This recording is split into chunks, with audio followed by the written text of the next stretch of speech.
afternoon and welcome to the midday news on Global TV, Star Times channel 276. First, the headlines. Ugeli Power PLC, Oshibajo presents certificate of discharge to Elumelu-led power firm. Adeleke Oyetola hopeful as Supreme Court delivers judgment today. African First Ladies engage relevant bodies over Sudan conflict. I'm Kemi Asheku, and now the news in detail.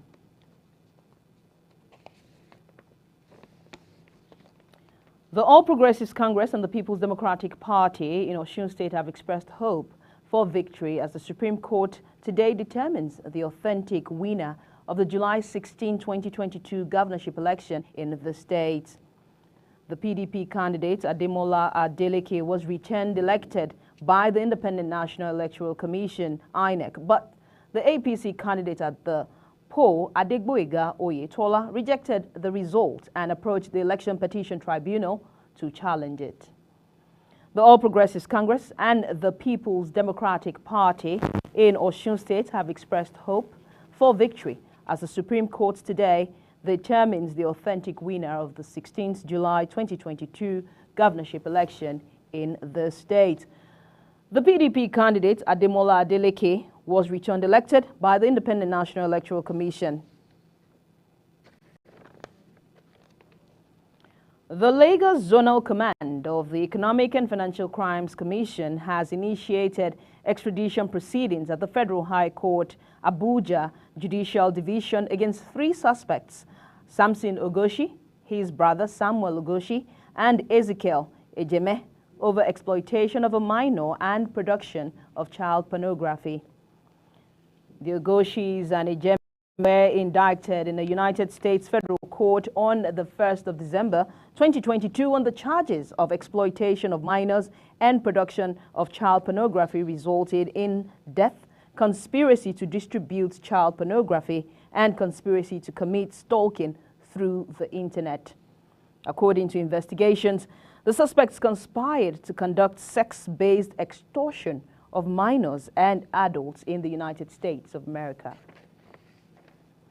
The spokesperson for the EFCC, Wilson Wujaren, revealed on Monday night in a statement obtained by our correspondent, these pictures were then used in blackmailing the victims, thereby forcing them into making huge financial payments.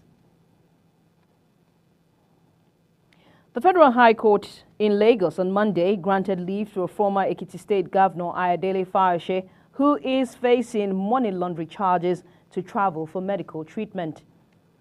Justice E.J. Aneke granted the leave following an application to that effect by Fayose's lawyer Olanikpe Konsan, who was represented at the Monday proceedings by Mr. Ahmed T.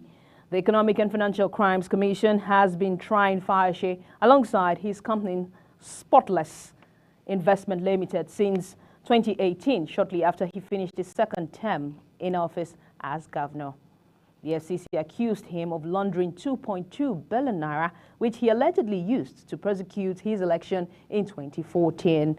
The Monday proceedings in the case was stalled as Obanikoro, who had been testifying as the 12th prosecution witness, was absent from court. The FCC prosecutor Rotimi Jacobs-San prayed for an adjournment, which was not opposed by the defense counsel Olalekan Ojo-San and Mr. Ahmed T. Ugeli Power PLC or Shibajo presents certificate of discharge to Elumelu-led power firm. The National Council on Privatization, NCP, has presented a certificate of discharge to the consultants of Ugeli Power PLC following a capacity determination and validation, and after fulfilling all conditions attached to the gas-fired power generation company with an installed capacity of 972 megawatts. Vice President Yemi Oshibajo, who chairs the council, presented the certificate to Tony Elumelu, the chairman of the consultancy firm. Our correspondent completes the rest of the story.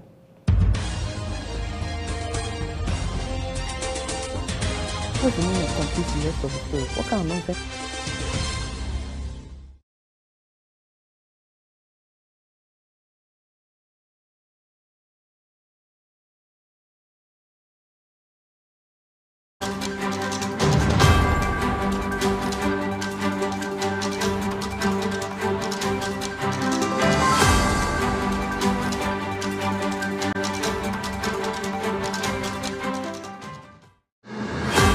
charge comes 1 month after the National Council on Privatization approved the recommendations of the Bureau of Public Enterprise that Ughelli Power PLC be delisted from routine monitoring, having satisfied 5 core post-acquisition requirements, namely available capacity, capital expenditure, human resources, health, safety, and environment and corporate social responsibility. Vice President Yemi Osinbajo says the need for power in the country is pivotal, saying the right approach is the privatization of the power sector to enable serious-minded private sector players to invest in the provision of public power and ensure that they are efficient while they make a profit at the same time.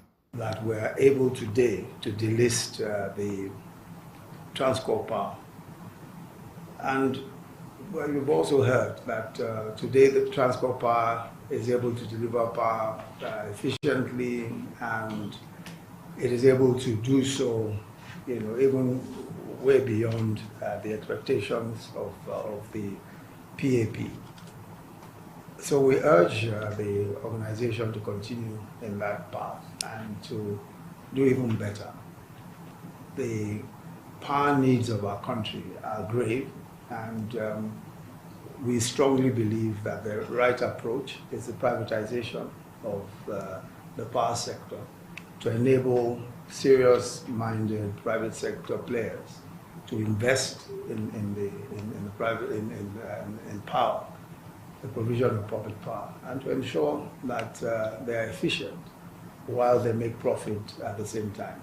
Speaking at the event, Alex Oko, Bureau of Public Enterprises Director General, says having exceeded the minimum performance targets and having fulfilled all the agreed obligations, the National Council on Privatization at its meeting on April 4th, 2023, considered and approved the recommendations of the Bureau and its request that the company Ughelli Power PLC be approved for delisting from routine monitoring. Following a capacity determination and validation of Ughelli Power PLC by the consultants engaged by the National Council on Privatization, it was determined that generation capacity had increased by about 227% from the operational status of 300 megawatts at the point of handover in 2013. The company has achieved an available capacity of 680.8 megawatts, which surpasses the minimum performance target. Capital expenditure totaling 58.6 billion was the covenant established for phases 1 and 2 of the post-acquisition plan, while actual investments made by the core investor was in the sum of 83.85 billion naira. Commenting on the development, Tony Elumelu says access to electricity was pivotal in lifting Nigerians out of poverty. It means powering our schools, helping hospitals to function very well, helping businesses to grow and create employment, and most importantly, helping to industrialize Nigeria. And so because of this, we invest in the power sector, and we'll continue to even invest more in that sector, because in line with our philosophy of Afro-capitalism, we cannot develop Nigeria, Africa, without improvement in our access to electricity. And so we think that the single most important investment we as private sector can make is to help invest in power and uplift our people out of poverty, create jobs, and get our women involved in economic activities. However, the council, while congratulating the company, expressed hope while looking forward to a sustained collaboration in improving the power sector in Nigeria.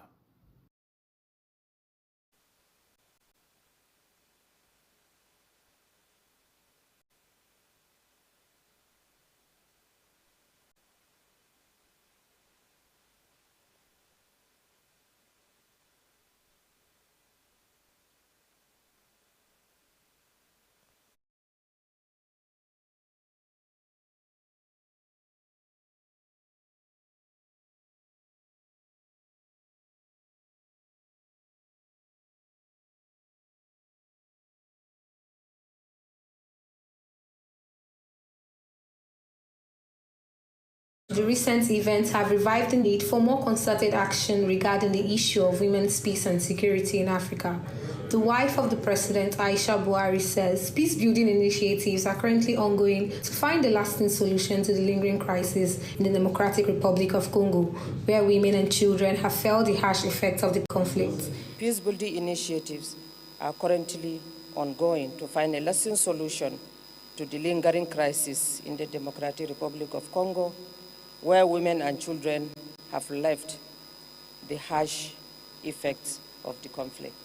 She added that another humanitarian window has just been exposed with the sudden eruption of violence in Sudan, saying all hands must be on deck to ensure that the problems are not allowed to escalate. Another humanitarian window has been exposed with the sudden eruption of violence in Sudan. All hands must be on deck to ensure that the problems are not allowed to escalate. Tessie Otung, reporting for Global TV.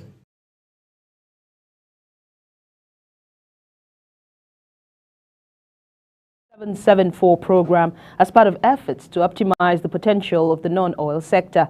The program, which is championed by the Nigerian Export Promotion Council, NEPC, is also aimed at identifying exportable products across the 774 local government areas LGAs to harness them for export. NEPC Executive Director Ezra Yakusak revealed this while speaking on additional efforts put in place by the agency to improve the country's foreign exchange earnings. Yakusak explained that apart from the One State, One Product OSOP program, Export 774 was inspired by the huge success recorded in the exports of Nigerian products last year. When a power struggle between Sudan's rival military leaders shattered a tenuous peace in her village in Sudan's western region of Darfur, Halima Yaqub's Isaac's first instinct was to take her 5 children and run. But 4 days after seeking refuge in neighboring Chad, a country with its own dire humanitarian crisis, she had yet to receive any assistance and was just hoping that they wouldn't starve. Nearby, hundreds of families were camped out under trees or had built flimsy shelters out of sticks and bedsheets that swayed in the wind. The battles between Sudanese army and the paramilitary rapid support forces that erupted in the capital, Khartoum, in mid-April have now engulfed large parts of Sudan, killing hundreds, wounding thousands, and unleashing a humanitarian disaster that could not have come at a worse time. And now to business. The Central Bank of Nigeria, CBN, has banned representatives' offices of foreign banks from engaging in banking businesses in the country. The Apex Bank also barred the offices from any regulated activity and from commercial or trading activities resulting in the issuance of invoices for services rendered. The CBN disclosed this in its guidelines for the regulation of representative offices of foreign banks in Nigeria. In a circular signed by the Director of Financial Policy and Regulation Department, CBN, Mohammed Musa, the Apex Bank says the guidelines were issued based on its mandate to promote financial system stability in the industry. And now on to sport, as Paris Saint-Germain have shown early interest in Roma boss Jose Mourinho becoming their next manager. The French Giants will assess their options at the close of the current season. At the moment, Mourinho's future as Roma's manager is quite uncertain.